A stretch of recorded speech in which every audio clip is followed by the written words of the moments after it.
friends. The first thing we're going to need to do for this artwork is we're going to need to fold our paper a certain way. So we're making a surprise drawing, which means there'll be a surprise for the viewer of the artwork. So we're going to just take the bottom portion of the paper, the bottom, and we're going to fold it and make it touch the top.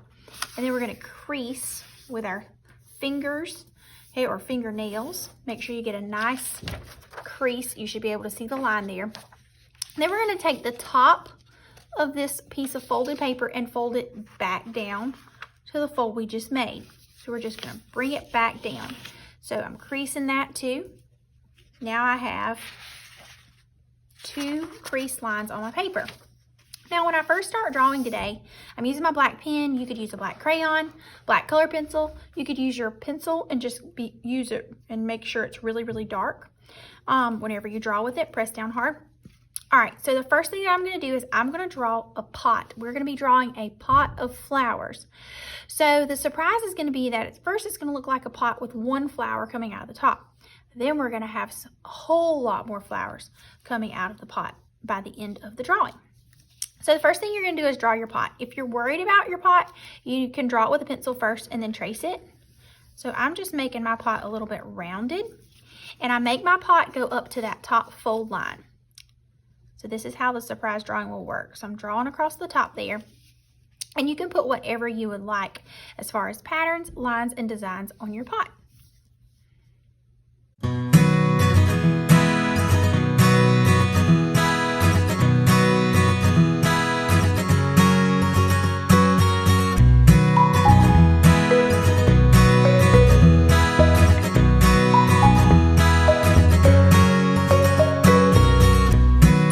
So now I'm starting to draw a flower. So I'm making sure that I keep my pot down on the bottom part, and I'm just going to put 1 flower here at the top. So I'm going to do a rose. So I'm going to start with a little spiral in the center, and then I'm going to draw my petals. So I just drew a curved C. Now I'm going to draw another C that touches somewhere on the top of this petal, and then touches somewhere on the bottom of this petal. And then I just keep doing this as I go around and around, and I will wind up with a rose that has blossomed beautifully.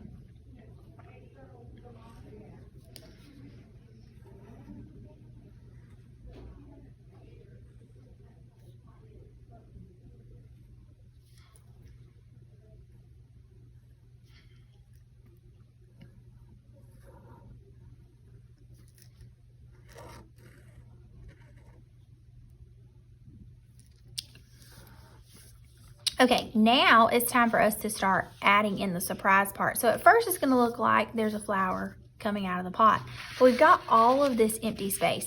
So what we're going to do is we're going to actually take this and we're going to fill this up. Now we have to be careful. We can't go above right here where we were working on this flower.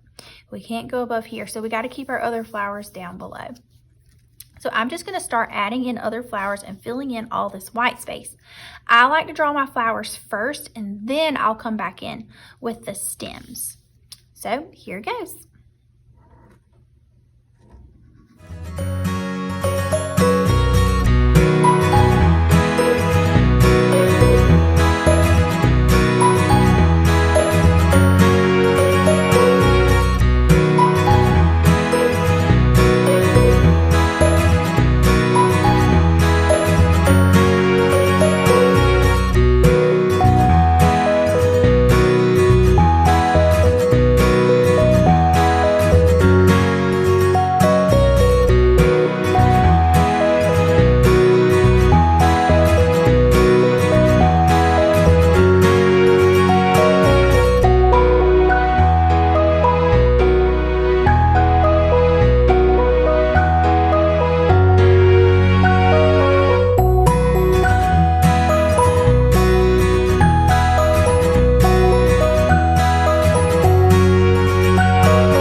So I'm just going to add color with my crayons. You could use colored pencils. You can use anything that you have on hand. But when you're adding color, use the variety of colors that you have in your crayon box. For instance, with the greens, you've got yellow green, you've got this dark green. You can layer these colors and make some beautiful changes just with crayons. So I'm just going to put the lime green on here, and then I'll take the dark green. I'm just going to put a little bit of dark green over the edges of that lime green, and it's going to make such a difference in my coloring, even with the different colored flowers. So I can fade from one color to another. So I'm going to use the pink and the violet here. Well, this is really red violet, but it looks really pink to me. So I'm just going to put red violet all over this whole tulip. And then I'm going to take the violet, and I'm just going to do some shading on one side or even on the bottom, because flowers do change colors. Also in your box, there's a beautiful color called Scarlet. And Scarlet looks a lot like red orange, but it says it on the crayon, Scarlet. So there's Scarlet, there's also red, regular red, but these are two different reds. So for the rose here, I'm just going to put this pretty bright red all over the whole rose. And this is my Scarlet color. But then I can come back in and I can add in some from the other red. So I'm just going to come in and just add little bits and pieces here and there to give my flowers some variety. Instead of it all being the same color, it's a variety of reds, a variety of different colors.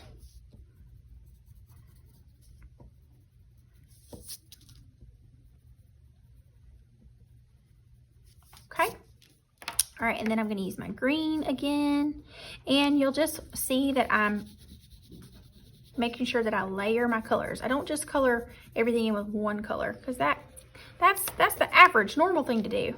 Make your art a little bit above, a little step above the rest.